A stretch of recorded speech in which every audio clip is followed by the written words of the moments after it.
Hi, and welcome back to Continual. It is time to add a little blood to your holidays and a little bit of gremlin into those elves on a shelf. Welcome in for Holiday Horror. I'm your host, Jim Nettles, and before we start diving into some of our favorite holiday horror, let's see who is bringing in their favorite tales of woe and desperation and, well, blood in the snow. Jeannie, you're up first. Like a few bodies dropping around the tree, is there? Hello, everyone. I'm Jeanne Adams. I write paranormal romantic suspense, space adventure with my friend Nancy Northcott, and urban fantasy. Selah? Hey, I am Selah Janel. I write a little bit of everything, a lot of fantasy, horror, dark fantasy, a lot of lore and folklore-based stuff. So this is a great time of year for me. Kiernan? I'm Kiernan Kelly. I write mostly GLBTQ plus romance across the genres, but I also write horror. Sumiko? Hi, my name is Sumiko. I am the Bram Stoker nominated author of The Rat King, which is, of course, horror poetry. And I also write horror prose, science fiction, dark fantasy, and paranormal romance. Oh, and erotica. Yeah. Those things. So I'm going to go ahead and take this one off the table very quickly. Now, we all have our arguments and our disagreements about whether certain things are or are not Christmas movies in and of themselves. We're going to assume Die Hard is a Christmas movie. Just get over it, Bruce Willis. We'll be fine. But before we get in and start going down that rabbit hole, my first question is this. What is your favorite Christmas horror movie and why? Jeannie, you have to pick one. Oh, just one. Oh, man. That's evil in and of itself. Just to have to pick one. Oh, man. We're going to be doing this all night long, so you can just start on the list somewhere. Yeah, oh. And I'm not the villain. I'm just the antagonist. You are the villain. You really are, for asking that question. Honestly, it's probably got to be Gremlins. Sumiko brought that up before we even started. And it just for sheer horror that's funny. And that also has that underlying sort of kind of behind it too. And since I'm not really a slasher fan as much as I am sort of the funny horror. That one, and maybe I'd put Bill Murray's Scrooge right up there with it too. Selah? My gosh. I will echo Gremlins. I remember as a kid that it was an event when it came out. I made all my relatives get me like all the book and record sets from Arby's because I was like, and I wasn't even allowed to see the film. I was pretty young, but I was like so into the idea of it. So I had all the picture books, I had everything, years before I was allowed to see the movie. But if we're talking modern, I'll go ahead and take Krampus off the table. I think it's a really good blend of horror and kind of a quirky comedy that echoes kind of Gremlins. And it just really gives you that chaotic family vibe too. Like it's a very kind of honest look, I think, at the fact that a lot of families aren't like nicey nice happy at Christmas and people are just struggling to get along. And I really like the effects. I like that it doesn't take itself too overly seriously. Christmas horror, in terms of like stereotypical cliche stuff like toys and evil Santa and stuff, is really hard to do well. And I feel like it takes the legend of Krampus and does it in a way with like the evil toys and things like that that's done well. So I appreciate that movie immensely. And we can tell I have a slight affinity for the horned one himself. Kiernan, what about you? What is your all-time favorite? I am also a big Gremlins fan. I have been since it first came out in the movies, which I am old enough to have gone to see it in the movies. I also really liked Violent Night It just tickles my little horror funny bone. And I really enjoyed watching that one. I think that's one of my new favorites. Sumiko? Yeah, everyone's saying Gremlins. Also Gremlins. Also, Gremlins, the new batch, the sequel. I really, really love that. And guess what? There is supposed to be a new Gremlins movie coming out in December. Oh. Yes. Yes, Wow. indeed. So Gremlins 3 is supposed to be coming out. Cool. Yes, so I'm excited for that. But I should probably pick another one. We did just see a really interesting movie over at Scott Bradley's like holiday Thanksgiving situation, horror movie situation called Blood Freak, which is a low budget movie with a turkey monster on it. And although it may not be my favorite of all time, it was hilarious and I do recommend checking it out. But as for something that I really liked, there's a movie called Puka about a haunted toy that goes out on the market. Quite good. So I would recommend that. So, Selah, I'm going to hop to you on this one as we start diving around. What up? What up? And I saw a really fun article talking about this the other day to remind people that, in antiquity, 150, 200 years ago or more, often the stories we told around this time of year as we were coming into winter, were ghost stories. That was part of what was meant to cheer us up and to really liven up our holidays, right? Is nothing more than a little a little visit from the dead. So what is it for you? And, in the sense of where we are now, why is it such a blend and why do you find so much fun and joy out of horror movies, or, scary movies, scary stories? What is it about that with the holiday season for you? I could give a dissertation on this. So, all right, let me get my cup of tea. I'll be back. And then, it's a few things. I think, as people, so this time of year, we're always focused on the light, which I think is important, light and the darkness and all of that. But part of that is because, it's the dead of winter and we are going up against the darkness. And I think part of it is important to acknowledge that, to make fun of it. I read an article once that said, one of the core tenets of midwinter celebrations was kind of, back in the old days, you weren't guaranteed to survive the winter. It was dependent on your food supply, it was dependent on a lot of things. So this time of year, the holidays are kind of smoke them if you got them kind of type deal. So I think embracing that darkness and echoing it back in terms of ghost stories, horror movies, whatever, is kind of our modern version of that.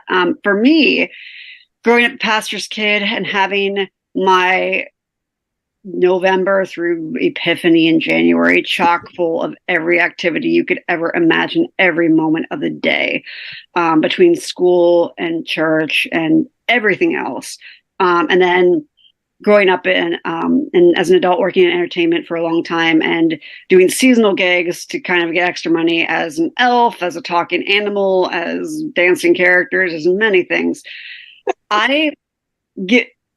I don't dislike Christmas. I feel very oversaturated with it in my life. So for me, having this blend of things that it isn't complete saccharine or commercialism or whatever, that there's this harder edge or acknowledgement of, hey, this isn't a great time of year for everyone, or hey, bad things can still happen. I think that's important. And to me, I feel seen. I like a lot of the lore that's culturally in winter, a lot of the folklore monsters and things like that. And I feel like that's always been a part of humanity. And especially in America, I think we've gotten away from that a lot. And I think it's natural for us to kind of re-embrace that. And, instead of, now we have Krampus in society, but we don't have like Grilla and the Yule Lads. We don't have Belsnickel anymore. We don't have Perkta, a lot of things. So in a weird way, horror movies is kind of our version of that, I guess, of kind of acknowledging the anti side of the light of the holiday season. And I'm here for it. Kiernan, how about you? I agree with everything you just said. Personally, for me, it's because the season is so drenched in this saccharine kind of sweetness, hallmark, constantly. I mean, every time you turn on the television, there it is in your face. That I enjoy that darker side. I like the juxtaposition of the horror against all that lightness and sweet, and that's what kind of draws me to it. So, Jeannie, I'll hop to you. Well, I think that Selah and Kieran have hit on it quite well. And I think that, our forebears knew that the dark was just as likely to be deadly as it was to be happy. And because we're human and hopeful, we try to focus on the light. But those darker, characters in folklore, as Selah was talking about, they're still there. And I think we all need to acknowledge that even in, 2023 modern society, going home for the holidays, whatever holiday you celebrate, can be fraught with peril. Emotionally, physically, socially, mentally, financially. And having that horror movie that makes you, do this, or relieve some of that tension with a good jump scare. It can be cathartic. Sumiko, how about you? What are your thoughts in terms of holiday horror? What is it about the idea of horror this time of year for you? I think that the holidays are difficult for a lot of us because a lot of us have lost people. So every time you have a family gathering for the holidays, there's, and this happens more and more as you get older, there's people in your life who are there for every holiday gathering who are not there anymore. And, I think that for some people, starting around, Halloween, that there's like a whole bunch of different religious practices that feel like feel that the veil comes down, and then the people who have passed get to be closer to you and stuff like that. And I feel that for people who have lost people, that different types of ghost stories that are connected to the spirits of the dead and the appreciation of life, like classically A Christmas Story, the Dickens story, but just in general, they give people a feeling of that they're present with those who have gone, and that when they're gone, they'll be present with the people that are here now. And I think that, like, my mother, she's gone, but for her and me, I think that we like to watch a lot of vampire movies at the holidays because vampire movies made you think about immortality and the idea that you could just be with people forever and ever. I think that one of my favorite ghost stories, not a movie, about the holidays is Anne Rice had this book, The Wolves of Midwinter. And so this wealthy, well-nigh immortal vampire has decorated the whole town for the holidays because that's how he celebrates the holidays. And in this particular story, it turns out that the ghosts of the dead are actually present and they're at the holiday. A really, really lovely story. So I think it's that for me. I had forgotten that story. I'm so glad you reminded me of it. Thank you. So, Sumiko, you kind of lead into one of the things I want to touch on is, for us, Charles Dickens' Christmas Carol, that is a classic story. It's a classic book. It's been turned into a lot of classic films. We've seen a lot of variations of it on TV. At one point, pretty much if you had a TV show, you were going to do your own variation of it. And you could pretty much count on somewhere in December, you're going to watch at least 3 versions of A Christmas Carol a night. why do you think that that story has become quintessential to us for the holidays, and what is your particular favorite version of it? So, Kiernan, I'm gonna start with you on that one. That's that. Well, your last part of your question is the easiest part for me. It's Scrooge with Bill Murray. That is my absolute favorite version of the Scrooge tale, because I'm a huge Bill Murray fan and I just love that movie. But I think it hits a chord with us because it speaks to it speaks to our fears about ourselves, and exposing our truths to the light. The ghosts of Christmas, present, past, present, and future, just tells us that that there's still time for redemption. That there's no matter how horrible we are as human beings, we can still make it right in the end. And I think that's a lesson that we all want to be able to believe in. Sumiko, how about you? And you're on mute. Yeah, I think that, there's a lot in there about the holiday bringing different people from different backgrounds together. And there's obviously a lot about classism in those stories, in that particular story of Charles Dickens. But let me say this.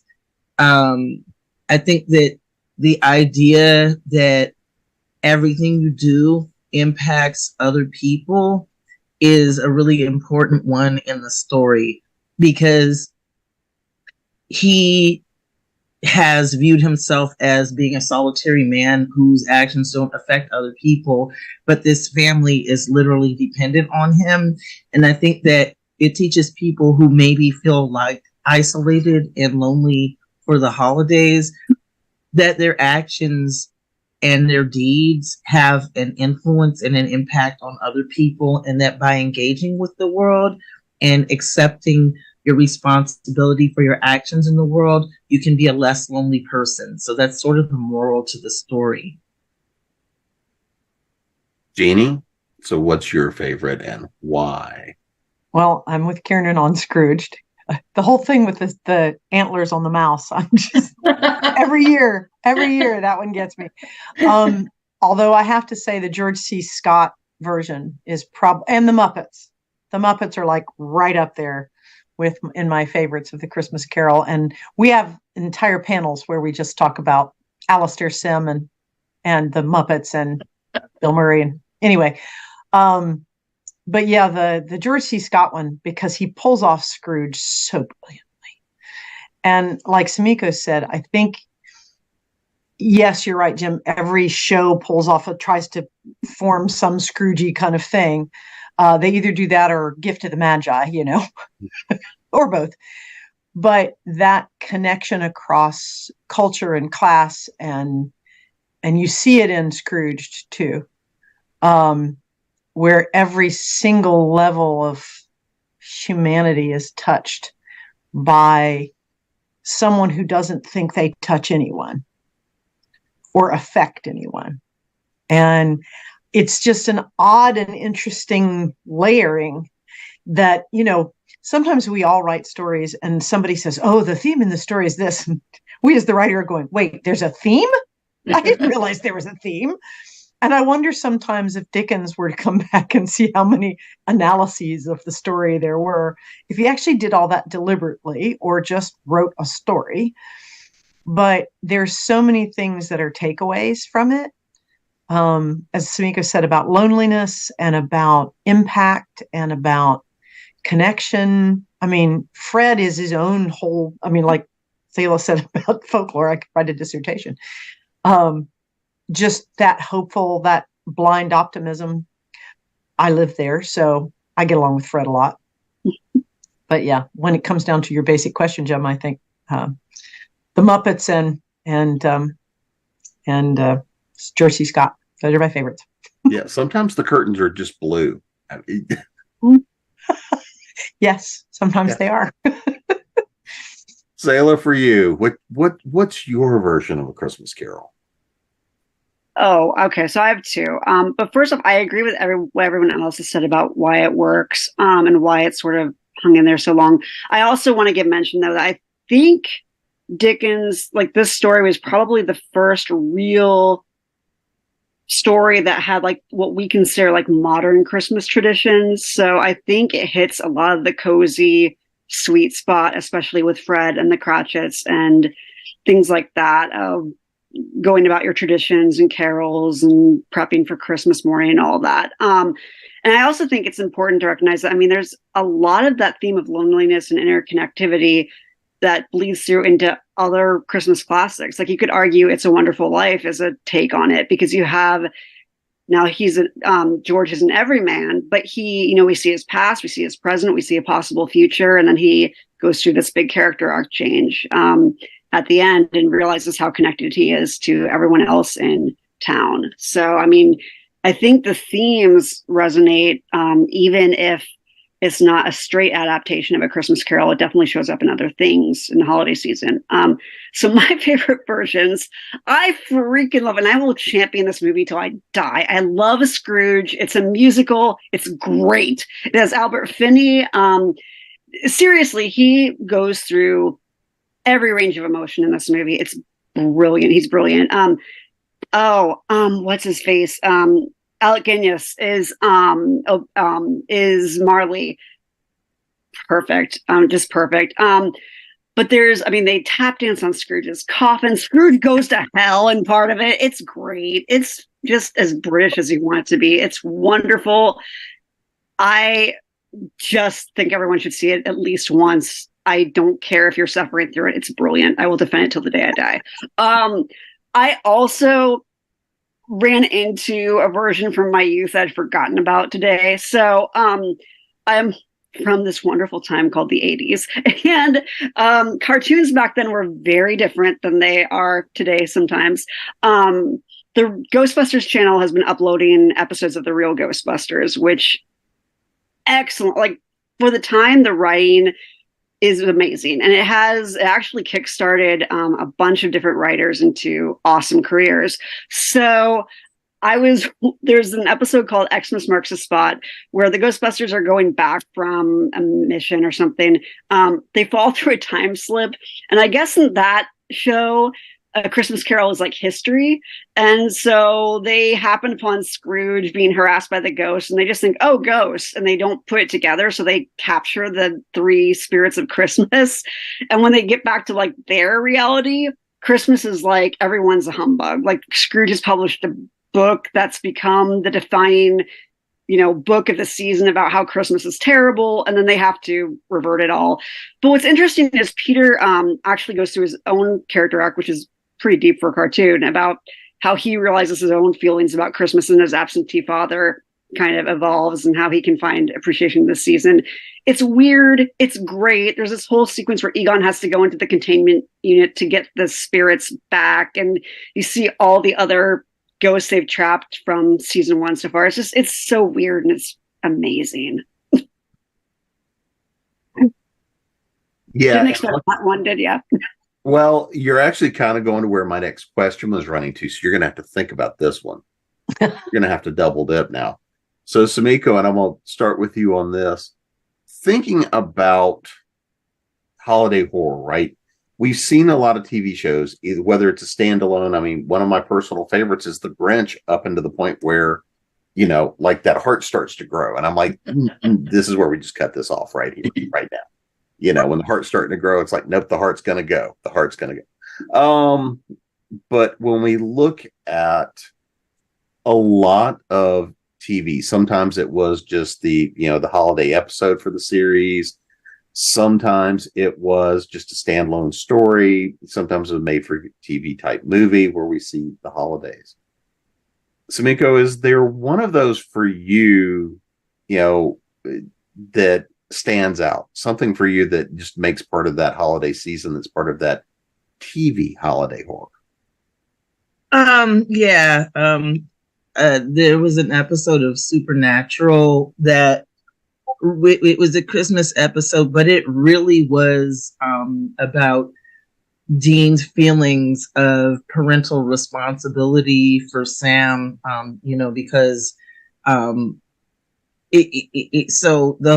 he's in the episode, he's trying to make a big deal out of Christmas for his brother while they're on the road, and like they're staying in hotels and they're just picking up stuff from like liquor stores that are in gas stations and stuff, but he's still trying to make it really special. And his brother at first doesn't really understand what's happening, but then remembers back to when they were little and how he was really trying to make it so that the magic of the holidays were still there for Sam, because Sam lost his mother as an infant, and because Dean really tried to protect his brother. And now I can't remember exactly what the present was that he gave him, but because I didn't have any time to look it up because you just made me go first. Something from like a gas station. I can't remember. It was something like a pocket knife or something, something ridiculous. But he wrapped it up, and I think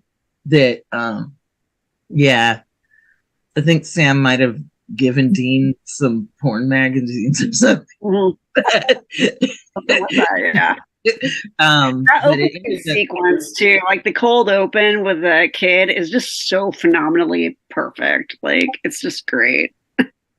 Yeah, it was actually very touching. All right, Jeannie, how about you? What's your TV? Well, as God is my witness, I swear turkeys could fly. It's not exactly horror, but if you think that through, it really kind of is. I introduced my nephew to that this year on my phone and then had to explain it to him. I giggled because, people were posting it on Thanksgiving Day. I just giggled all over again and just cracked. I might have run it on our ConTinual channel. I understand it, but as someone from Cincinnati, I've heard this 3 gajillion times, and people tell it to me all the time when they learn where I'm from on Thanksgiving. So there is a really ancient, like 50 years old ancient television show called Home for the Holidays, and it's kind of an early version. It's a murder mystery. It's like it's almost like DOA. Like the guy knows he's going to die, and he tries to get his daughters to solve his murder before it happens. And Sally Field is in it. And a few years ago, I got on this kick about Sally Field, trying to figure out, where she'd gotten her start. I don't even remember why. And I stumbled across this movie, and it's set at Christmas, and everybody comes home for the holidays, and everybody's doing the fake sort of, oh, I'm so glad to be here. And it ends up to be this sort of stalking murder mystery that was really, really good. And I'm going to echo Selah and say there is a Supernatural episode. It's season 1 or 2, I can't remember which, but it's a folklore version where this couple has taken Sam and Dean in, and then they're going to sacrifice them to the winter gods, to make sure spring comes again. And I love that episode. Whenever it comes on, I'm like, oh, I gotta watch this one. Even if it's like July, I'm sitting down to watch it because it's got that element of absurdity, but horror, and because they're just as cheerful as they can be. We're going to have a great dinner. We're going to have some pound cake, but we're going to murder you at midnight. But you'll be well fed. It's kind of got those elements of just absurd horror, humor, and this determination that, we've got to do this because, but we'll make it easy on you, I did look up the other thing, and I guess that what Dean gave was the protective amulet that their father wore. Yeah. And what Sam gave was actually a Barbie and a sparkly baton because he stole it. There are a bunch of different ones from Supernatural, but that one was always the that one that Sumiko was talking about, and the one with the folklore one were the two that always kind of ping in my head at the holidays. It's like, oh yeah, we'll have pound cake. So, Selah, what's your Yeah. TV special? I feel like mine is a little bit more cozy horror, but so the original Adams Family is like my comfort show. I love it so much. I kind of stumbled upon it. Like my kid years, till I was about 9 or 10. I lived in like Southern Illinois, and it would like, I don't know, play over local access or something. But I love that show, and to this day that's kind of my show through the fall and winter that I'll like fall asleep to if I'm having insomnia or something. And I love my parents, I love my family, but part of me really as a kid wanted to find out that I was like secretly related to the Adams Family. I love that version. They're just so sweet and awesome, and their house is epic and everything. But I really love the Christmas episode. I forget what it's called, but it basically Pugsley and Wednesday, are starting to question Santa. So it sort of ends up with every single member of the family dressing up as Santa and giving like Wednesday a doll and Pugsley an archery set, and the kids are onto it, and they're just kind of like taking the gifts like, okay. And of course at the end the real Santa shows up and decorates the tree, and they never see him, and it kind of, I mean, it hits like all the classic notes, but it's so sweet, and it's so subversive to see it in that sort of gothic horror setting. And it really embodies for me that the series is, was supposed to be kind of the anti-sitcom compared to like a lot of the other families, but the family was so loving and so tight and so accepting of just everything, all this weird stuff. It was just perfect. I love that episode so much. Kiernan, how about you? Well, there are two. The first one isn't really horror unless you think of the guy's really sad, alcoholic, desolate existence before. But Night of the Meek from the Twilight Zone is one of my all-time favorite. Oh gosh, I'd forgotten about that. Holiday shows with Art Carney, who, of course, he starts out by being this alcoholic, really degenerate, kind of down on your luck, living in the sewer type of guy, who finds a sack. And the sack has all these presents in it, and he goes around and makes life better for all the people in his neighborhood. I really love that one. And then from the newer stuff, one of my favorite episodes is from the Asylum, from American Horror Stories. American Horror Story with the Asylum. What you call it? I'm having a brain fart on the word that I'm trying to find, but it's the Christmas show is they have Santa, this crazy man who thinks he was Santa, who went on this killing spree. He's in the asylum, and he breaks out at Christmas time and kills all these people. It was a great episode. Well, and since somebody mentioned it, it is still one of my favorites that I always love to watch this time of year, from the X-Files. Which is the episode where he and Scully go to the haunted house, investigating it, poking all around. And it's Ed Asner and Lily Tomlin, who I just love watching both of them poking around as the ghosts in the house. And it's like, it is the nice, almost most pointless episode. But to watch that is just so much fun, and is one of mine. You have to watch it. Yeah. So... Oh, sorry. Go ahead, Jim. Oh, no, go ahead. I was just going to say, I would happen to think for those who like lore, it does change things, but it's a pretty decent, and the show itself is, but the Chilling Adventures of Sabrina has, I think it's called it's something Midwinter. But it's interesting because it plays with a seance. So you get that kind of ghost part of the season where she's trying to contact her mother, but it also is like one of the only properties I've seen try to touch on Grilla and the Yule Lads. They don't use the correct lore, but it still works in universe. So it's really fascinating how they spin it. It's a ride of an episode, and it does some really interesting things. So I would say that one as well is cool to check out. So now let's dive back into the world of film, because since we can, and since somebody left me in charge, I have no idea who thought that was a good Who idea. did that?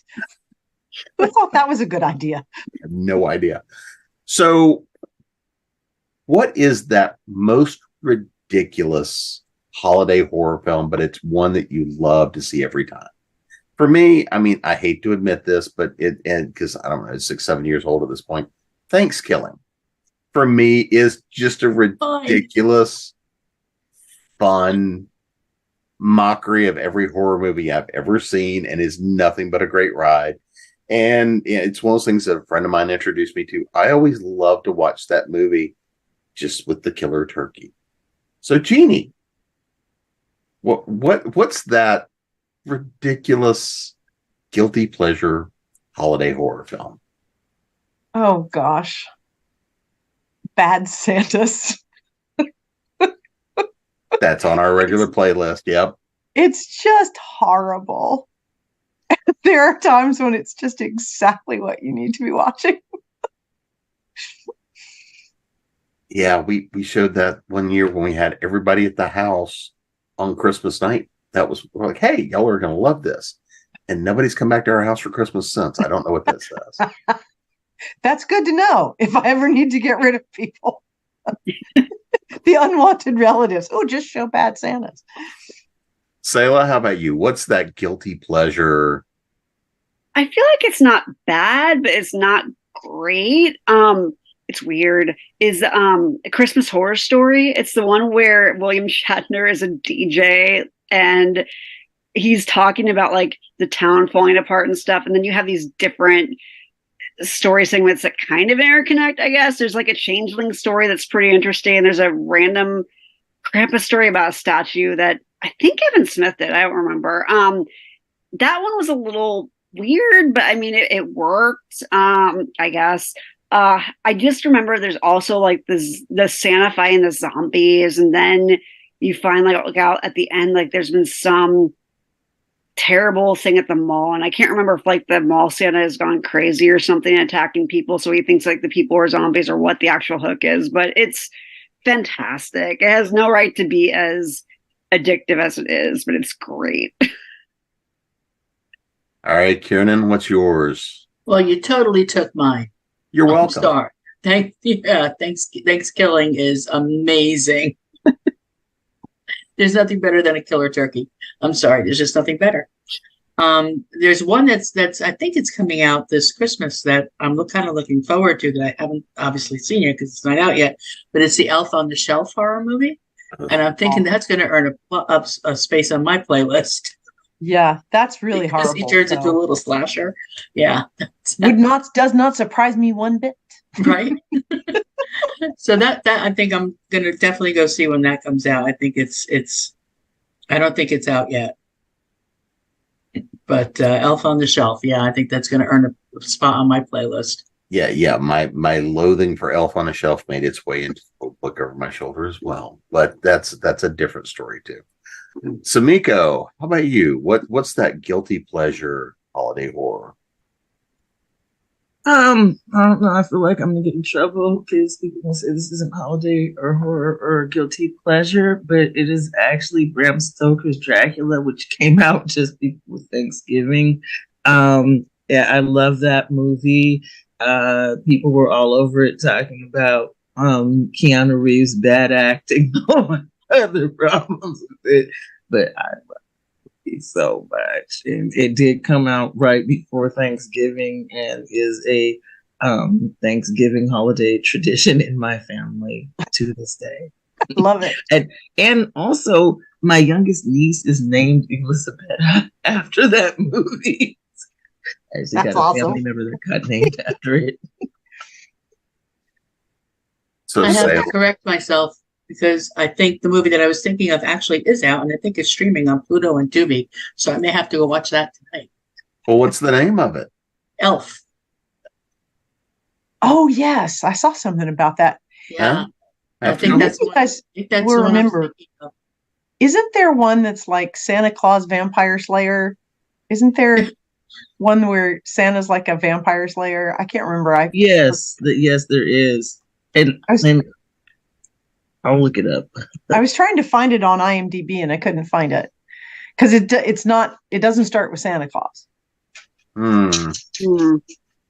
So, Selah, I'm going to start with you on this one.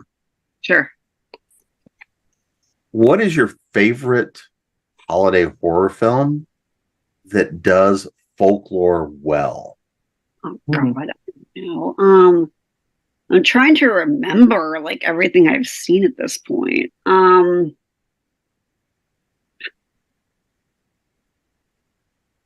I love sending everybody to Google at the last minute. Yeah, and that's what I'm totally. like, oh God. I even like poured over this because I knew someone was going to throw me a ringer. And I feel like as much as I've seen, I need to see a lot more. Or maybe one that does folklore so badly you look at it and it makes you want to throw the, I mean, no, sorry. The thing I think of in terms of like bad lore, bad presentation isn't a horror movie, so it wouldn't work, but it's a terrible movie. Oh, now you got to tell me just because now we're all curious. Yeah. It's that horrible 1980s Santa Claus the movie with Dudley Moore. And that is a horror. That is. It's a horrible terrible movie. And God, it came out when I was a kid and I wasted, I can't believe I don't know if I drugged my parents to see that, but it was not worth it. They tried to do like Santa's background and I don't know. I think it's supposed to be like modern for most of it, but like the kids look like Victorian orphans or something, but there's television and Dudley Moore wants to be appreciated. So he takes the reindeer flying recipe and like gives it to a boy ad person. I don't know. It's so dumb, but it's one of those that I'll watch at like 2 a.m. and wonder why I'm doing it. In terms of things that do lore well, I'd say like I feel like Krampus does a decent portrayal, not exactly accurate, but in universe it works. It gives him a decent backstory, and it works. The ending is cool. It's a tight movie. I also like the Changeling story in Christmas Horror Story. It's really a different type of story for that kind of movie. Trying to remember all of it, but I know like the kid runs away from like his parents and they end up taking a changeling back, and like over Christmas they figure out he's not their kid or something. But it's really an interesting part of the movie. I may have parts of that wrong. It's been a while, but what does it badly? Oh, that same movie. I would say I don't quite get the Krampus segment of that movie. They try to make it like, I don't know, if you're too selfish, you'll turn into a Krampus. And I don't even know. Like there's this whole thing about a statue, I think. And like this girl who's over Christmas or whatever, the stereotypical teen isn't into Christmas, being selfish, and like her whole family is like chased by the Krampus, and it turns out it's like their relative, and then she turns into Krampus because she doesn't like the season. I don't know. It's just really weird. They tried. They tried. It's like a weird. Yeah, it's weird. All right, Kiernan, how about you? I think the one I like the least is Jack Frost. Mm. And the reason is mostly because of the title, because they called it Jack Frost. It's supposed to be Frosty the Snowman. It's not really Frosty the Snowman, but it's not Jack Frost either. And it's just confusing. Which one? There's like, is it that the Michael Keaton one or the Killer Snowman? No, not the Michael Keaton one, the horror one. Okay, gotcha. Yeah. The one with I think he's like a convicted murderer, and he's on his way to be executed, and I don't know, they have some kind of accident and he comes back as this murderous snowman, but it's not Frosty the Snowman, the killer. It's Jack Frost. It has nothing to do with Jack Frost. So that one's my least favorite. Is there one you think that does the lore well? Oh, let's see. I like the Krampus movie. I enjoy that movie. I think that does it fairly well. I think it does it pretty. Yeah, I like the Krampus movie. Smiko, how about I feel you? like, sorry. So I know that we're on the general subject of holidays, and I really want to say though, as far as a horror movie that does lore really well, it's a Jewish horror movie called Golem. It's so good. It's really, really, really good. So yeah, this woman can't have a child, and her child died, and people are attacking their village, and so she decides the thing to do is to create a golem in the image of her dead child. And it's really true to the lore because you create them out of clay and stuff like that, but eventually they just turn into like an unstoppable thing that will kill you as well. So I thought that was really, really, really done well. I'm gonna say that I feel like I like Jack Frost, even though I acknowledge that it's done horrible, horrible things to the snowman lore. Even though it's terrible and it's bad and I should not like it, I really do like Jack Frost. I'm so sorry. It's okay. It is fun. It is a fun movie. Yeah.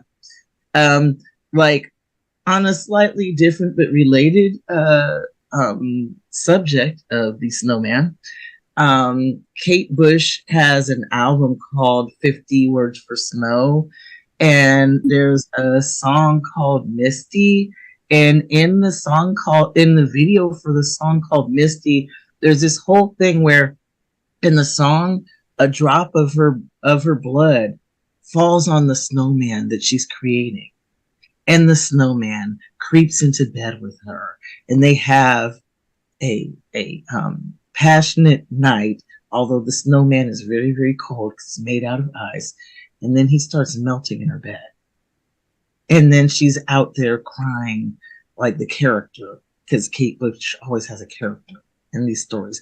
So I feel like, honestly, the creepiest snowman lore movie I ever saw was the short film that they have as the music video for Kate Bush's Misty. Jeannie, how about you? Well, there's a very famous Scooby-Doo episode with Killer Snowman, and I was just trying to find out which one it was, but I can't find it.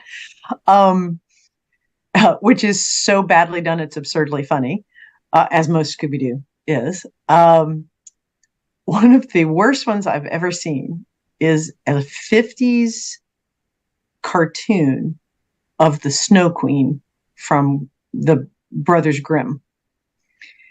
It's just awful. And that's one of my absolute favorite Grimm's fairy tales. Twisted, I know, but and so I ran again, one of these odd things I ran across. Oh, they actually made the fairy tale into a story. How cool is that? Oh, terrible. Absolutely terrible. And so, yeah, that would be my right there in the worst. I mean, honestly, if you're talking about worst use of lore ever, I'd have to just nominate Bad Santas again there too. And Selah, I think I might have cut you off a minute ago. I can't even remember what I was going to say. You're fine. You're good. All right. So, Kiernan, let me throw this out there. Let's say you have somebody that comes to you and says, look, horror is not my thing, especially this time of year. Things supposed to be chipper and cheerful and happy and, Hallmark movies, right? What's that holiday horror film you're going to use to sneak them into holiday horror? It's Gremlins off the table, because that's definitely the one that I would. This is your answer. I would proffer that first, because that's kind of like, that's the gateway drug.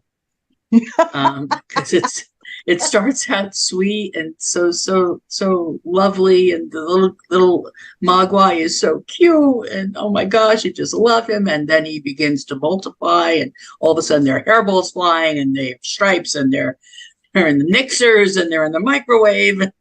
And the lady's shooting up the stairs on her little elevator thing.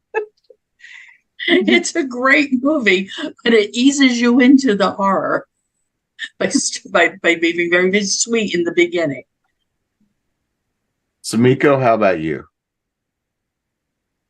And you're on mute. I feel like they should just actually start with, Blood Freak.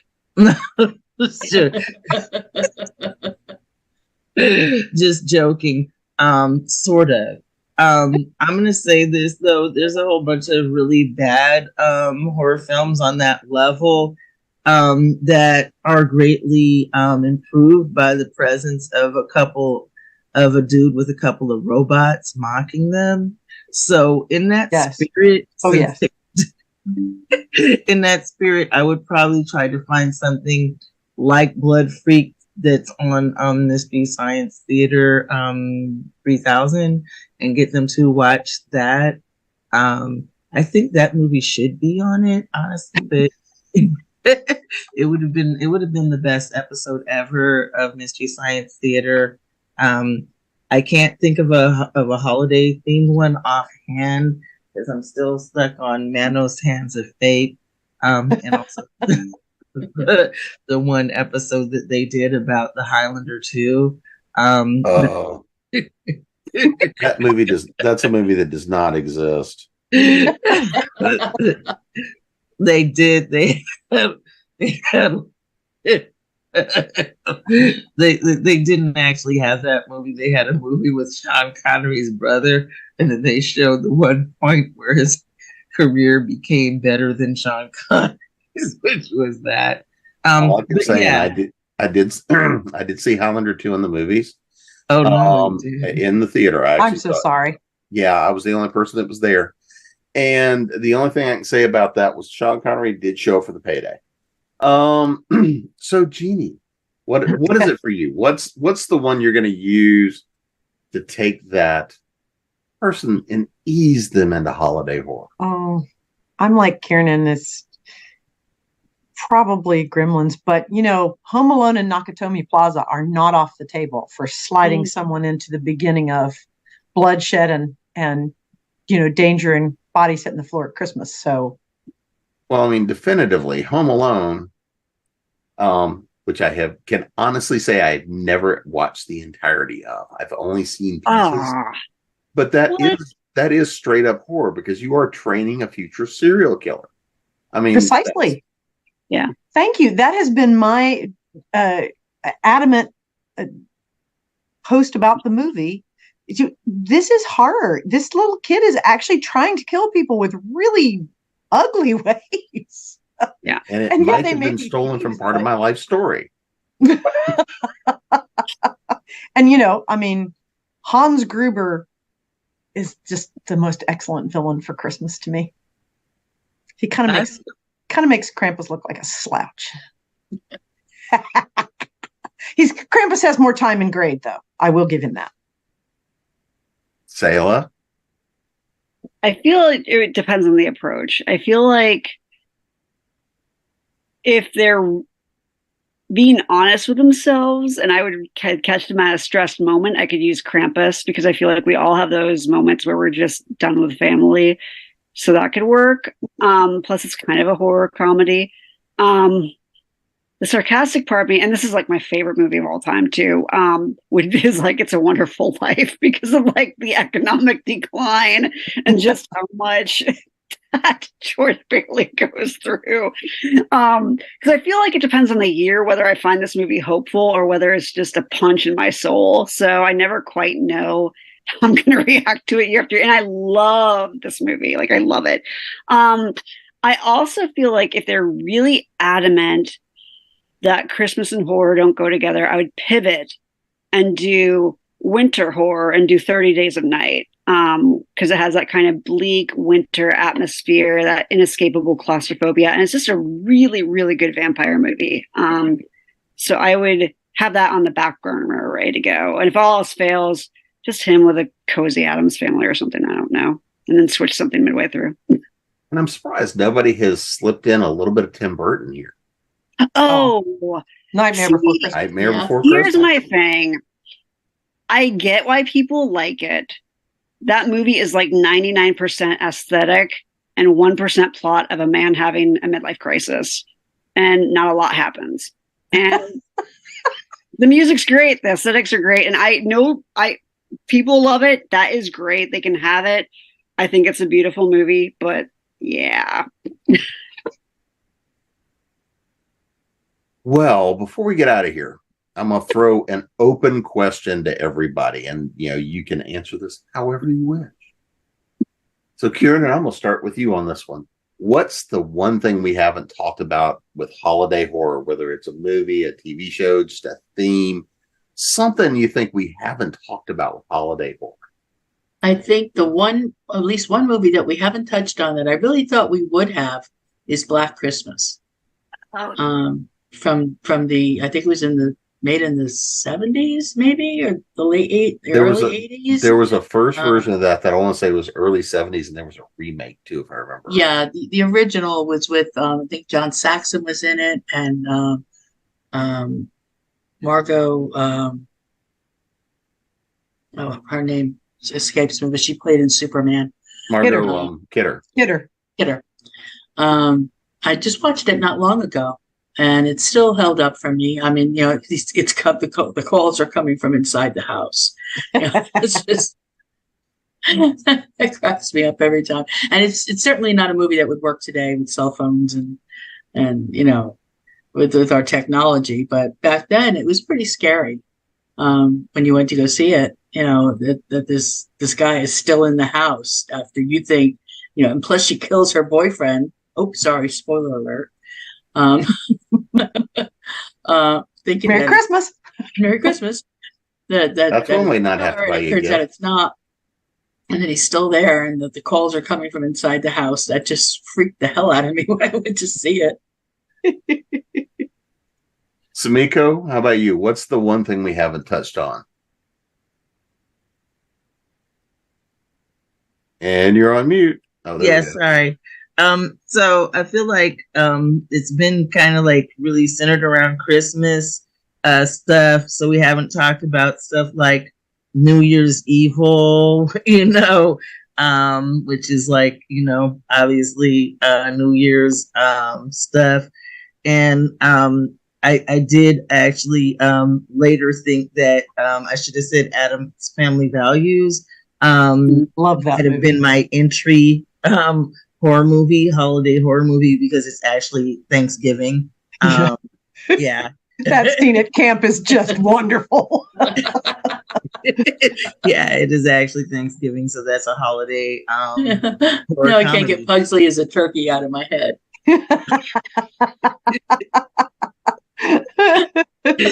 Well, and talking about there's also the horror movie Hanukkah.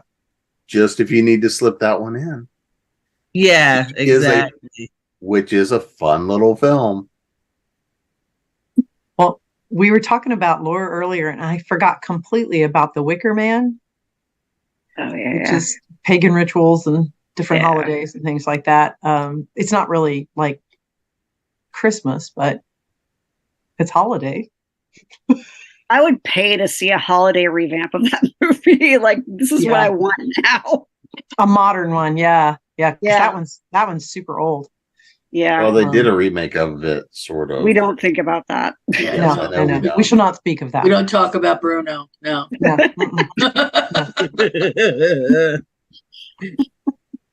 All right, Selah. Yeah. Get home. I'll give you a Tim Burton. I will redeem myself. Beetlejuice. Or not Beetlejuice, sorry. No, Edward Scissorhands. Edward Scissorhands. I'm sorry.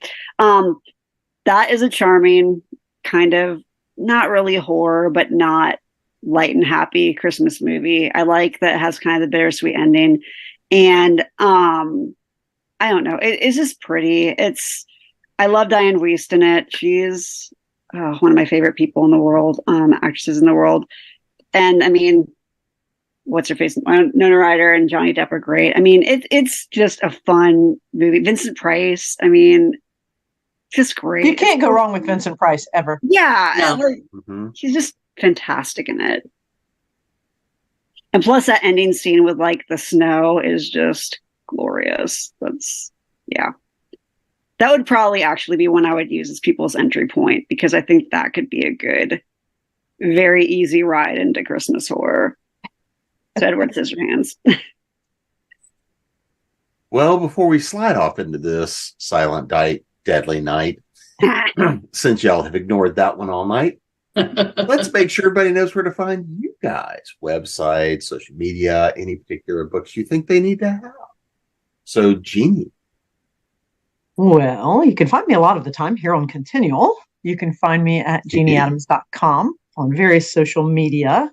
And I actually have a book birthday today with the anthology, the Mercedes Lackey anthology. I have a story in this one. It hit bookstores around the world today. So I was very excited about that. And just find my website. You can find me. And there's a Christmas on Outcast Station as well. There's actually, I have several Christmas stories. Christmas on Outcast Station, which is set in space. I write that with my friend Nancy Northcott. It's police procedurals in space.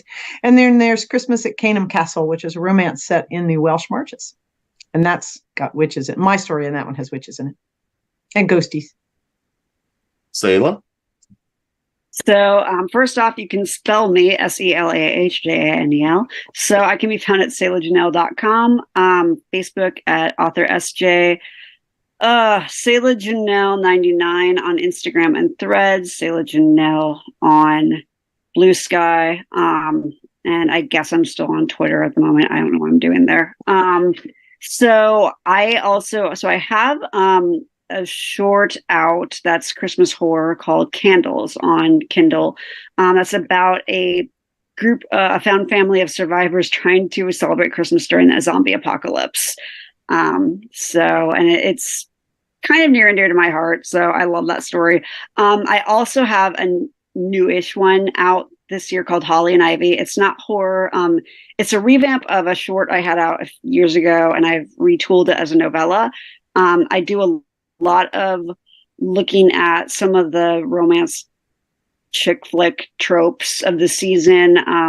My main character has her life fall apart in the city and moves back to her small town, realizes that her imaginary friend is actually a dryad who lives in the pine trees in her family's Christmas tree farm. So fun and hijinks ensue. It's fantasy. There's hope in it, but there's also very bittersweet melancholy in it. It doesn't negate the fact that Christmas can be difficult for people. So if you like lore, if you like kind of this play with light and dark, it's a title for you. Ebook is on pre-order right now. By the time this drops, it will be out. I'm waiting for the files to upload for paperback, so that will be out soon as well. Kiernan? I am usually on Facebook. It's Kiernan Kelly. You can also find my stuff at KiernanKellyBooks.com. And I have a short story dropping on the 8th that is a holiday story. It is a tentacle romance called Jingle Bells and Elder Gods. So look for that. What a great title. And I'm picturing a little Santa cap on the end of the tentacle. Sumiko? You can find me at SumikoSaulson.com. And also I am in Black and Roots. That's zombies from the African diaspora that just came out on Mocha Memoirs Press. I am I'm in an LGBTQ horror anthology called We're Here that was put out by Blumhouse this year, and I actually have a story in there about a holiday that just passed. It's not really a holiday exactly. It's Transgender Day of Remembrance, which takes place on the 20th of November, when we remember all of the people who have died over the past year. I think that, you know, you can pretty much find me there. Oh, and go to dookiezines.com if you want to get a copy of The Rat King, because that's where that's. Thank you. And I've had the pleasure of being your host tonight, Jim Nettles, and you can find me at jamespnettles.com, authoressentialsworkshops.com, the Speculative Fiction Academy.com, creatingprose.com, and of course, you're a ConTinual.